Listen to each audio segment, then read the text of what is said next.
ईश्वर है या नहीं, ये प्रश्न मुझे सबसे ज़्यादा परेशान करता रहा। कम से कम 10 साल में परेशान रहा उस सवाल में।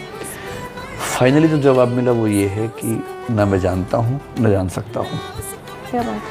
ना मैं जान सकता हूँ ना कोई और जान सकता है। नहीं जान सकते तो दो विकल्प हैं, या तो मान लो या ना मानो। मान लेंगे तो आस्था है, नहीं मानेंगे तो अनास्था है। मानते हैं तो दावा मत कीजिए कि जानते हैं, इतना ही दावा कि मानते हैं। नहीं मानते हैं तो दावा मत कीजिए कि जानते हैं कि नहीं है, इतना ही दावा कि मैं नहीं मानता। हो भी सकता है। इस पोजीशन को अज्ञेयवाद कहते हैं, एग्नोस्टिसिज्म।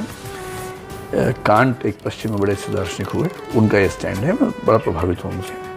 तो मेरा मानना है कि ईश्वर है या नहीं, ना मैं जानता हूँ ना इस जीवन में जान पाऊंगा, और मैं नहीं जानता हूँ ऐसा नहीं है, कोई भी नहीं जानता है।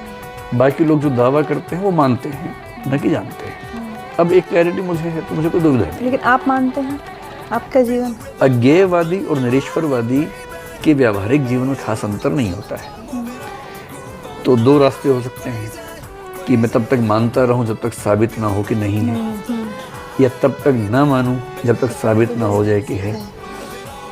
तो मैं जनरली अपने जीवन में ऐसा कोई काम नहीं करता हूं जो मुझे धार्मिक व्यक्ति घोषित करे। मैं पूजा पाठ नहीं करता हूं, निजी तौर पे कभी नहीं करता हूं। अगर मैं कहीं 1 साल के लिए चला जाऊं तो शायद मैं 1 साल में एक बार भी पूजा पाठ नहीं करूंगा। ठीक, मेरे घर में मेरी पत्नी का पूरा मंदिर है, घर के अंदर ही है। मेरे पिताजी रोज हवन करते हैं। मेरे जन्मदिन पे, एनिवर्सरी पे चाहते हैं कि हवन में सब बैठे। अब हालांकि उन्होंने उम्मीद करना कम कर दिया मुझसे, पर मेरी पत्नी रोज पूजा करती हैं।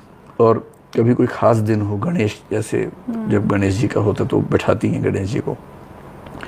तो जब जब जहाँ मेरी ज़रूरत है वहाँ मैं मौजूद रहता हूँ, विनम्रता से, और मेरी किसी हरकत से किसी को ठेस न पहुँचे ये ध्यान रखता हूँ, क्योंकि उनकी आस्था भी तो महत्वपूर्ण है ना। और मुझे उनकी आस्था में आस्था है कि भाई इनको अच्छा लगता है, और मेरे लिए ये महत्वपूर्ण है कि खुश रहें। तो अगर ये चाहते हैं कि मैं यहाँ पर बैठूं पूजा में तो बैठ जाता हूँ, मुझे कोई फर्क नहीं पड़ता इस बात से। लेकिन मैं निजी जीवन में धार्मिक नहीं हूँ, और मुझे उसकी ज़रूरत भी नहीं लगती है। मैं कंफर्टेबल रहता हूँ।